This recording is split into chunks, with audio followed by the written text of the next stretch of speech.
ఇప్పుడు ఎవరికి చెప్పిన డీటెయిల్స్ అన్ని కూడా ఉంటే అక్కడ నుంచి కూడా చెక్ చేసుకోవచ్చు.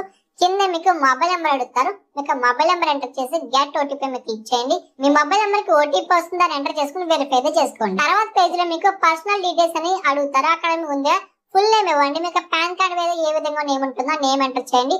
డేట్ ఆఫ్ బర్త్ ఎంటర్ చేయండి, pan card number, pin code, తర్వాత మీకు సిటీ.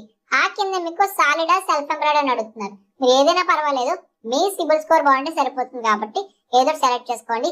తర్వాత జెండర్ సెలెక్ట్ చేసుకొని ప్రొసీడ్ చేయండి. తర్వాత పేజ్ లో మీకు కేవైసీ డీటెయిల్స్ అని చూపిస్తాయి. మీ photo, date of birth, address అవన్నీ. ఇలా రాలేదంటే మీరు కేవైసీ కంప్లీట్ చేసుకోవాలి. దానికోసం get KYC done using DigiLocker అనే ఆప్షన్ ఉంటుంది, దాని మీద క్లిక్ చేయండి. తర్వాత పేజ్ లో మీకు డిజి లాకర్ యొక్క లాగిన్ అడుగుతుంది. ఎవరికైనా లేకపోతే పక్కన Aadhaar and user name option మీద క్లిక్ చేసుకుని మీకు ఆధార్ కార్డ్ నెంబర్ ఎంటర్ చేయండి. ఆ తర్వాత కింద క్యాప్చా ఫిల్ చేస్తే మీకు ఆధార్ కార్డ్ కి లింక్ అయిన మొబైల్ నెంబర్ కి ఓటీపీ వస్తుంది. ఎంటర్ చేసుకుని వెరిఫై చేసుకోండి. లేదు అంటే ఎవరికైనా ఆల్రెడీ డిజి లాకర్ అకౌంట్ ఉంటే so DigiLocker mobile number pin enter చేసుకుని సైన్ ఇన్ అయితే అవ్వండి. అందులో మీకు